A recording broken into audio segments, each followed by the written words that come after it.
Okay. So the next part is to build a cohort. So I'm gonna add a new program here, and I'm gonna call that cohort. So um, you can see that the previous steps, like the settings, checking the study data, they're not really preparing the data. They're just, it's kind of like in the initialization period. But starting from this one, the cohort building program, uh, this is really the first step that for preparing the data. So I'm gonna call this uh, the cohort. Say it is for building the cohort, but also I am going to call it A, which means step A. Right, so this is the really starting point. I'm going to call it that step A, building the cohort data. So I'm going to open it. I'm going to put a comment there. Say this is A, study cohort.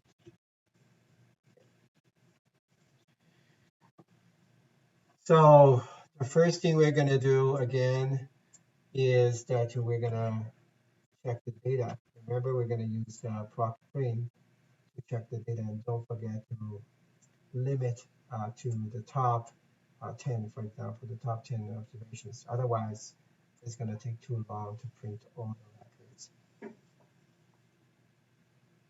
So these are the columns we're going to have from the hospital records, just to give ourselves an idea about this. Let's just go back to this cohort program. Let's go back to the coding. So this is the first thing. So what should we do about this? So we're gonna build a cohort.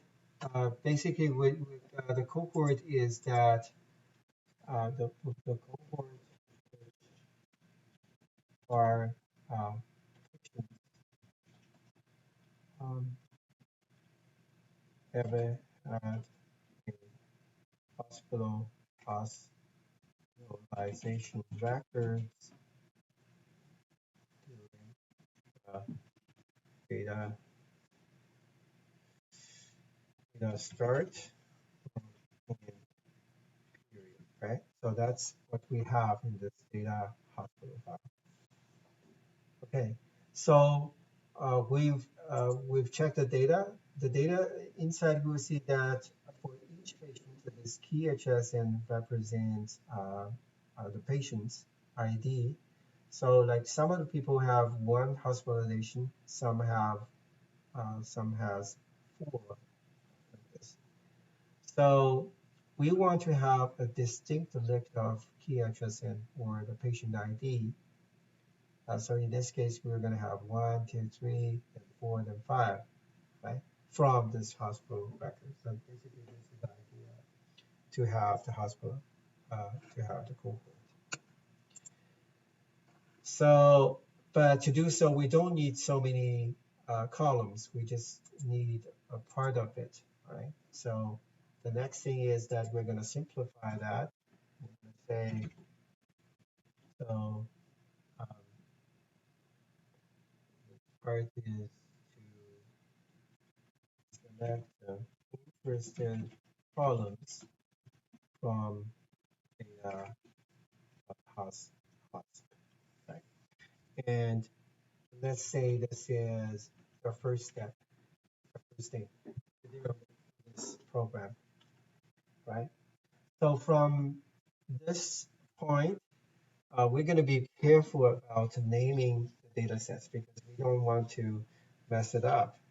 And because this is in the first program, in the program A, and this is the first step in program A, let's call it A1. So this will be our dataset name. And to sometimes you want to search for a data set name, you want to rename it or whatever. So it's better to differentiate it from the normal text. For example, if you search for A or A1, it's very much probable that you're gonna search text, in the string. So it's better to have a special name of this data set. My trick is that I always put an underscore before it. All right, so let's call it underscore A1. So let's say I'm gonna create this underscore A1. And I'm gonna from reset the t data dot hosp, okay, in one. But this time, I'm not gonna have all of the columns.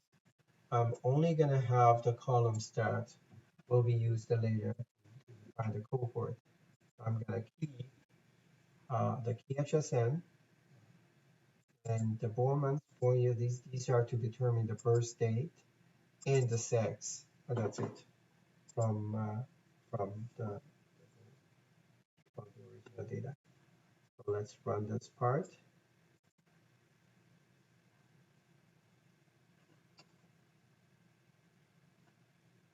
Okay, then now we have a smaller data set, only contains 4 columns. Um, and within this data set, and the second is that we are gonna define the first date of birth, date of birth. Let's call it DOB. Comment that. And again, that's because it is the second step, we're gonna call it underscore A2 from this A1. So in addition to the existing columns, we're going to create a new column. The new column is called the DOB, which stands for date of birth. Then, so we're going to think about that. From the data set, we already have 2 columns. One is born month, and one is the born year. Yeah. So it is a common practice that for privacy protection, we never expose the full date of birth or birth of the patients. So in the database, you only have the born month and the born year.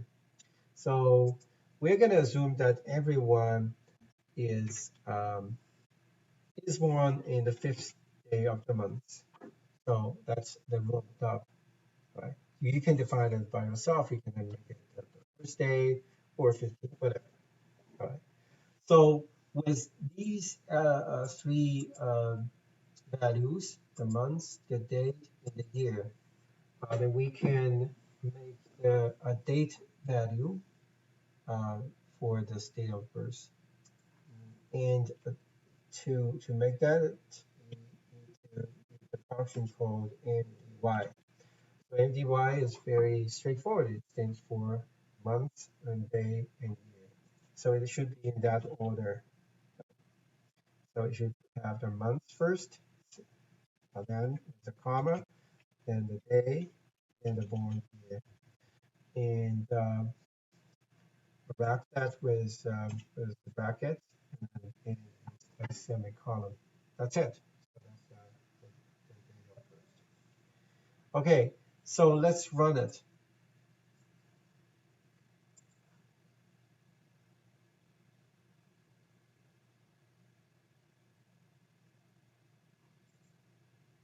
So in the result, you can see that in addition to the existing columns, there is a new column called the date of birth. But again, you see that the SAS is gonna represent, is gonna show those DOB not in the date format, but in the number, which are the days since January the 1st, 1960, right? So we need to specify the format to display this date of birth. And that is, we have the format of which variable it will be. It doesn't matter if it is in lowercase or uppercase. And we're going to specify that give us the date 9 format. 9 format. Okay, so, and then let's rerun that again.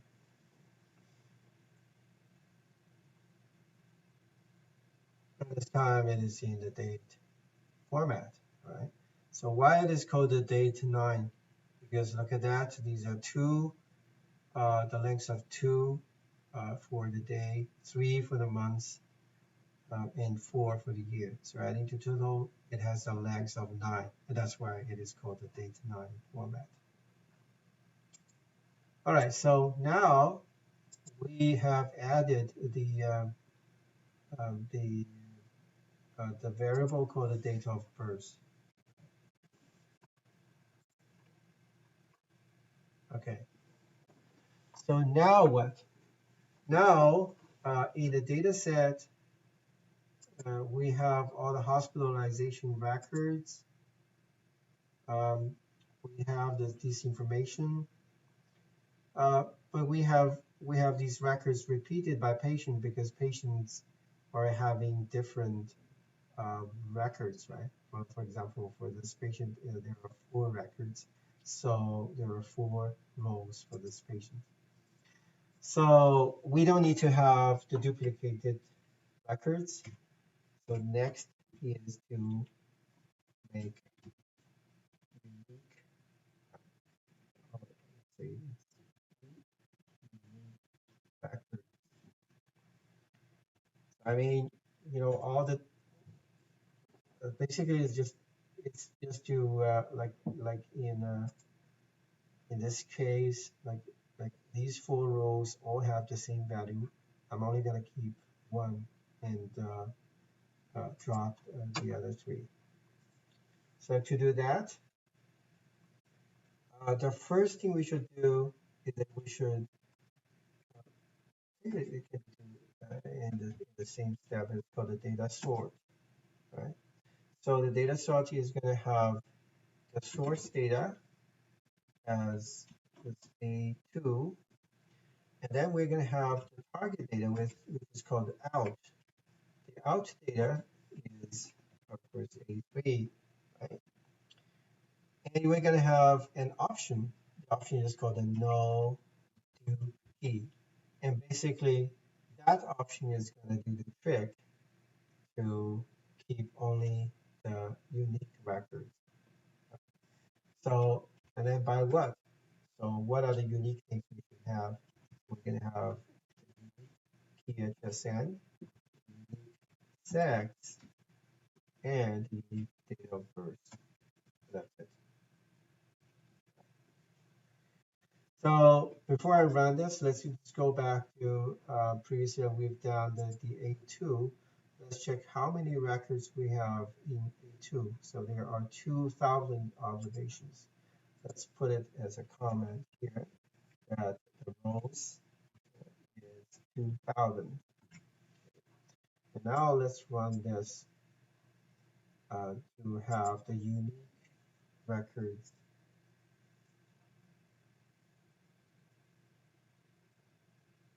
Oh, and it's down. And now we can see that for this patient 4, there's only 1 record. The other 3 duplicated records are dropped. So let's go to the log file. You can see that the source data is going to have 2,000 records or observations. The target had 800 something. So the rows is 872. So basically it is saying that, well, initially we have this much records, but there are many are duplicated. So excluding those duplicated records, we're going to have 800-ish records. Right. So that's basically what we're gonna have for this data set. Okay, so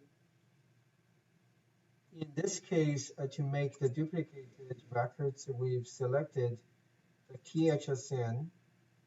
We've selected the sex and related sort by key HSN and the sex and DOB. And then we selected the uh, non duplicated records. So now let's just repeat that again, but this time uh, instead of sorting by these three variables, we only sort by PHSN. Let's see what's going to happen.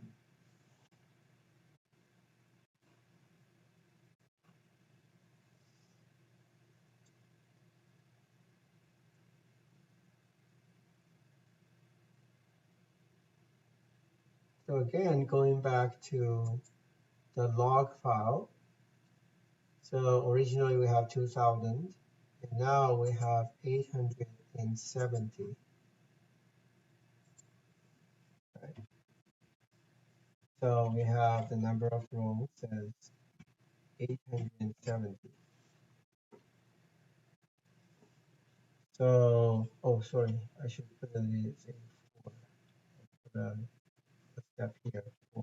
So what if sorted by and only?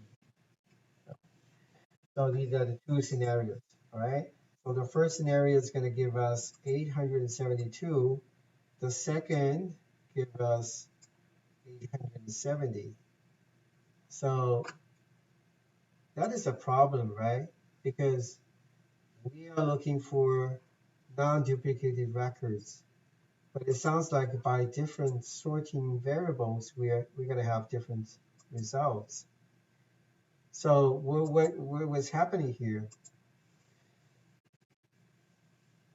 So it seems that if we are seeking for the non-duplicated patient IDs, we're going to see 870, right? So it means that there are 870 distinct patients in that record. However, the sum of the patients, if you add two values, the same patient, um, they are having different records in terms of sex or date of birth. So, see what is happening? So, which means that some of the patients with the same person, either that person is going to have a different sex in the records or a different date of birth, or both of that. Yeah. So I just use these examples to show you that the first is that it's quite tricky that when you do this non-duplicated or unique records. So what do you mean? So is that you are gonna seek to have the unique patients by this KHSN, or the unique records by a collection of multiple variables, right? This is the first. The second is that this is also a trick to show you that is it possible that in the data that one patient is going to have different sex or different date of birth records. So this is a data quality issue. So of course, you know, in that case, we can imagine that some of the patients in the database are going to have a different record of sex and DOB. So in that case, we're going to exclude all of them, or we have to keep one and remove the other. All right. So that's basically the thing for this sorting.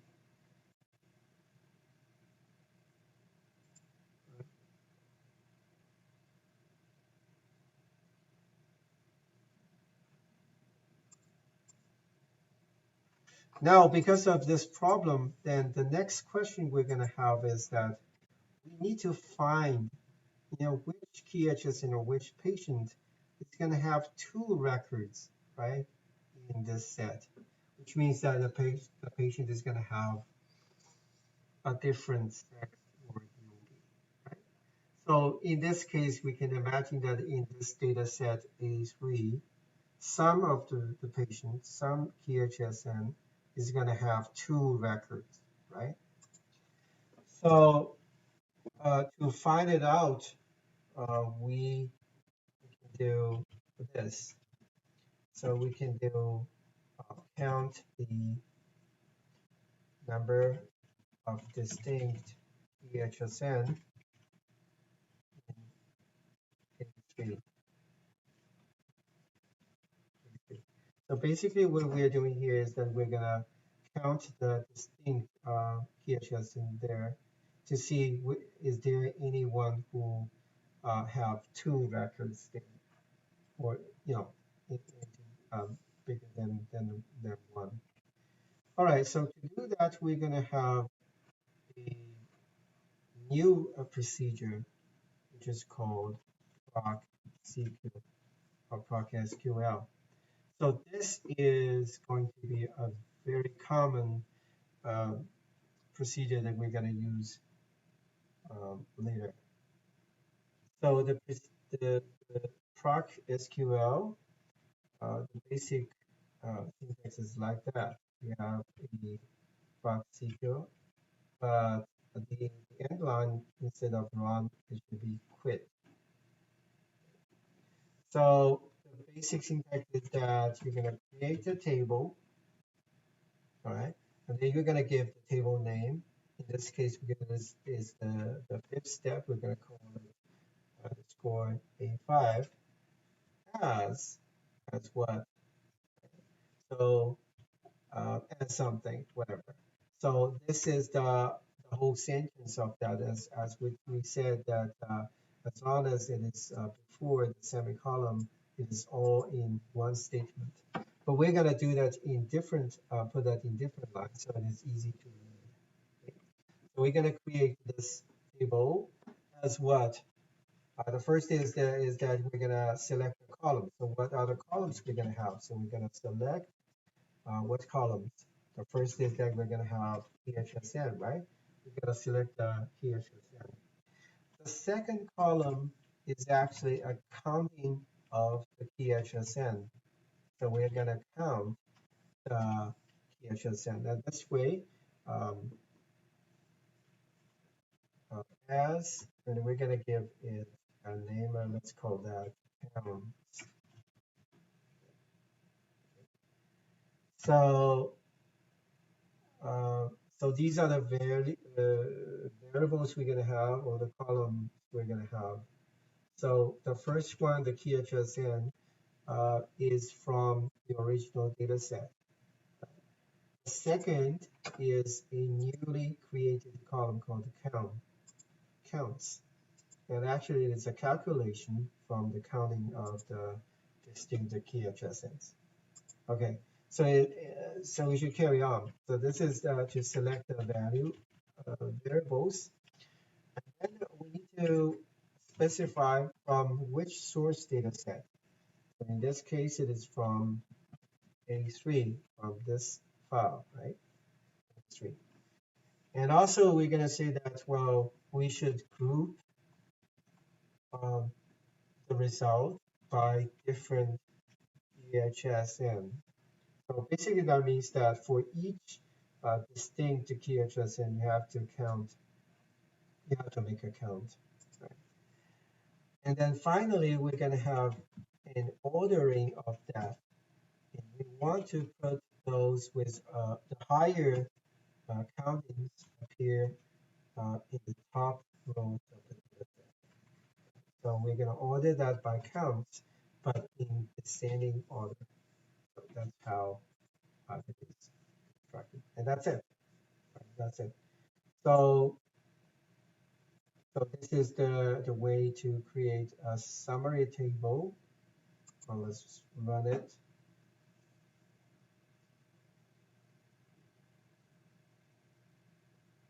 Well, now, if you look at the distinct, now the key adjustments are never repeat here, right?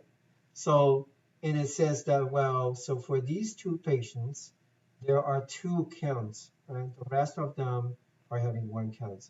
And that's why in this A3, uh,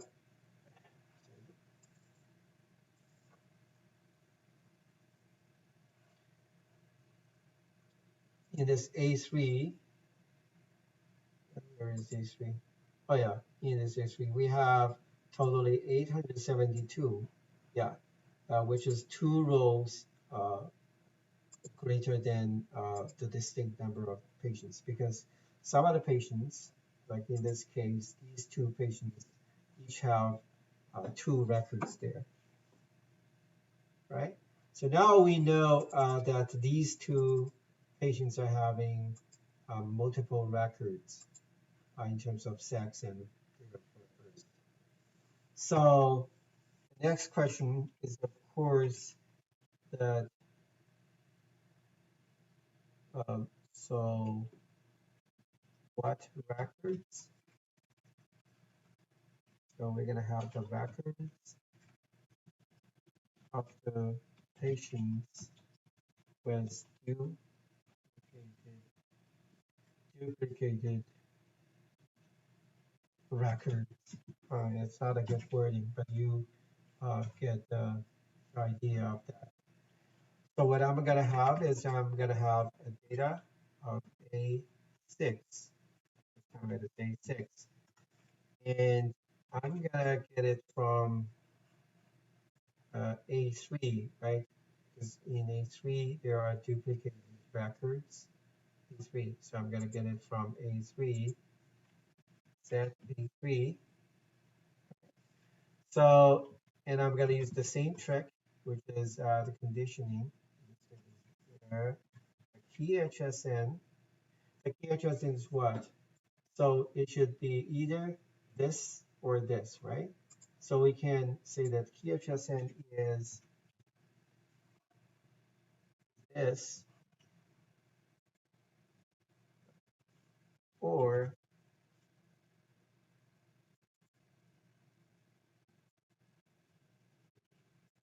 key HSN is this, right? So this is how we're gonna write that, and this is gonna give us the result. But we can have a more simplified version of that. So instead of that, we can say uh, where EHSN. So imagine that. Well, what if that it's not only what if it's not only two-person? It's like 10-person or 15-person. So we're gonna build a very long list and like EHSN is this or that or that. It's gonna be too long, right? So in that case, we can have a collection of the EHSNs together.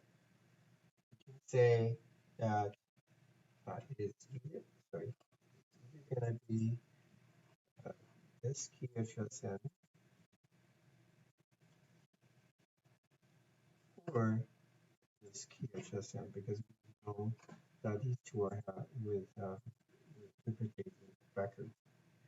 And we're going to say that where the KHSN is in this.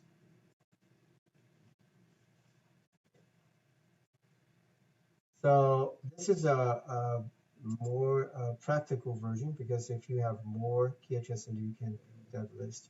And if it is too long, you can find other ways to use a parameter, like I said before, to represent the list and just put parameters here.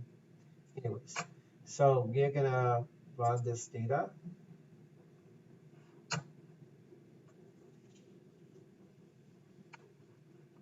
and it's going to show us the records of those patients with these two KHSN.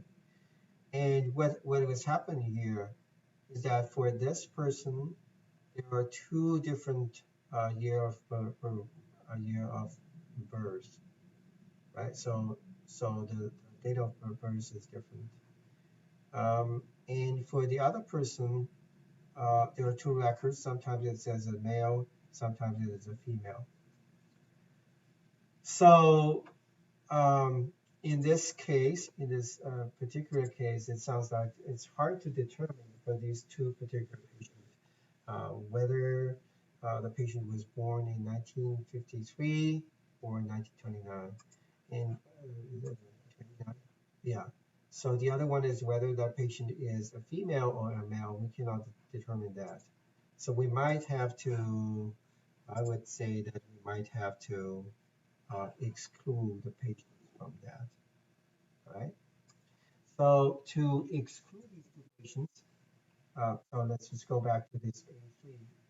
So we know that in A3, there are records with KHSN, with sex and date of birth, but in which there are two patients with four records with wrong information. We don't know which one is right. We want to exclude that, right?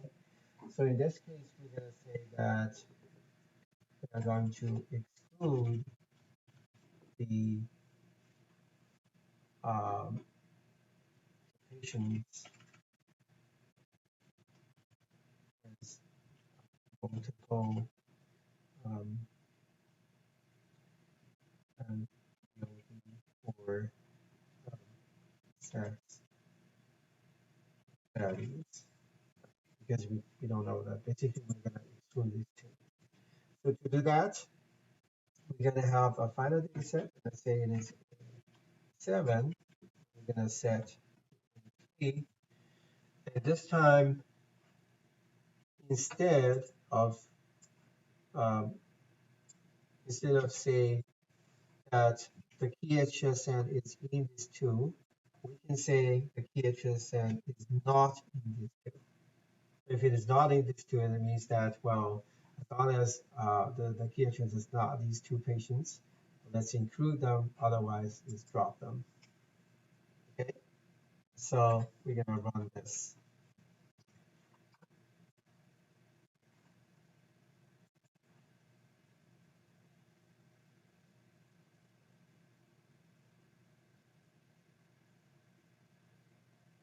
Well, so let's check the log file. So now we have 868 rows.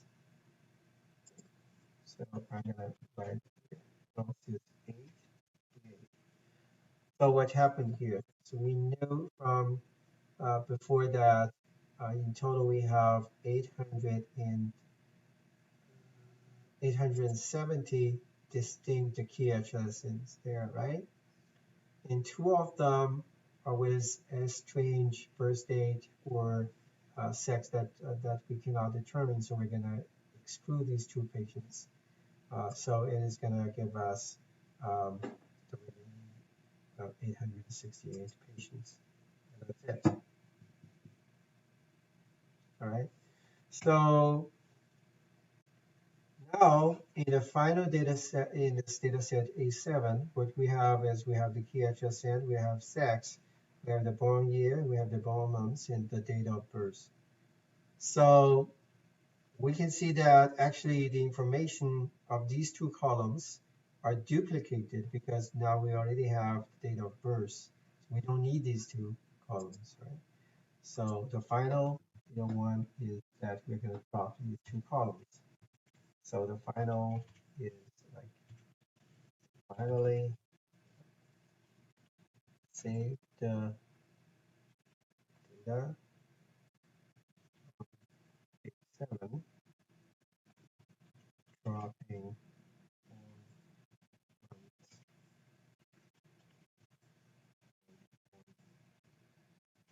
here, right?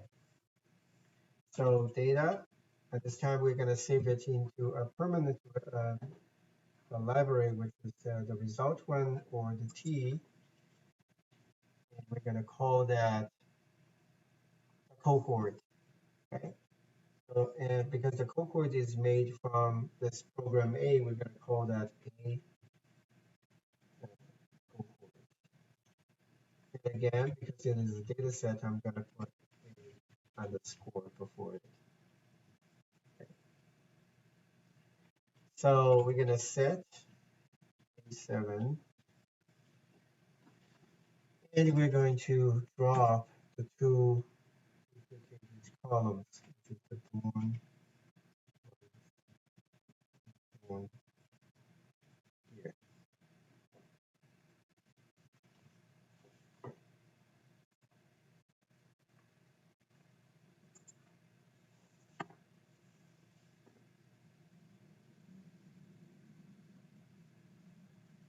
All right, so now it's actually quite compact and clean, right? We have to use for information. So for this cohort, we're going to have the key HSN. None of them are duplicated. Then we have their sex and birth information, and that is our cohort. All right. So the next is that, okay, so let's check that in this key library, now we have this cohort from, from program A. And we can notice that actually here in this work directory, we have a lot of uh, intermediate data sets created by these programs, for example, like A2, A3. So these programs are not to be saved. And sometimes it is quite messy to have these database. It is a good habit to clean for these database. So there are to delete these data sets. Well, we know that if you close the program, it's going to be deleted. But yet, before going to the next program, it's better to clean it up. So just to keep your working environment clean. So we're gonna clean the delete the temporary data sets. Okay. So in this case, we see that we have these data sets. So one of the way is to do it like this. We have data sets, okay, and run. So this is the program uh, to delete data. Instead, we're going to specify that what we want to do is to delete. So what we want to delete. So for example, we want to delete A1. Yeah, A1. Okay, so you can do that. And according to the log file, and you're going to say, well, this one is deleted, all right? And in the result window, it's going to show you again some summary of the data set. This is produced by this procedure data sets. But the problem is that we only want to do a simple uh, task, which is to delete these data sets. Actually, we don't want to see these results, right? So what we can do is that when we were deleting, let's copy that when we were deleting this A2, we're going to have an option called the no list. So the no list means that it is not going to put any of the results in that result window.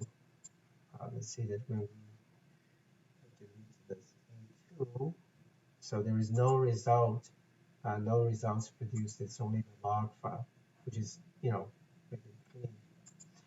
All right.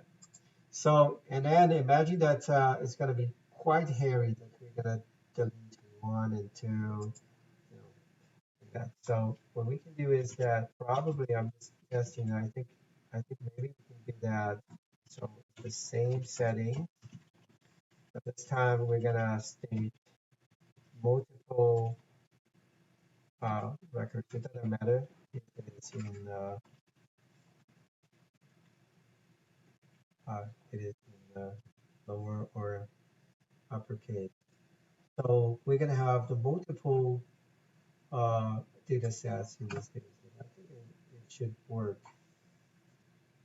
Yeah. So most of the data sets are deleted.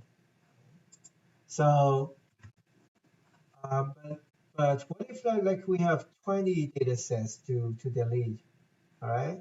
So it will be hairy, right? So what we can also do is that we can say we want to delete from A5 to A7. Just put a slash in between that. All the data sets between A5 and A7, including this A6. It's also going to work.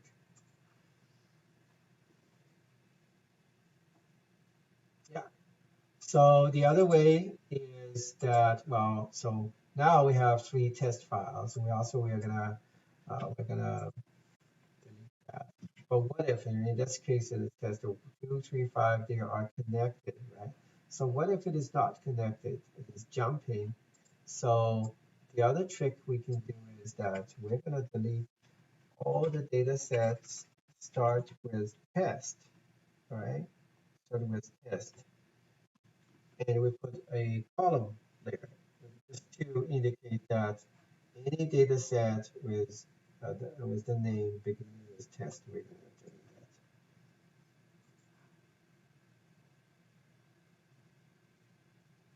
Okay, so these are just to show you the different ways to delete the data set and keep it clean.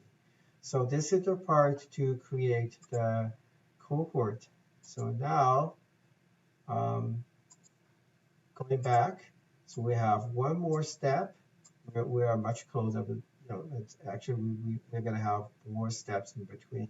We're gonna leave some space there, but anyway, we are one step um, closer to the final one. So now we have the cohort.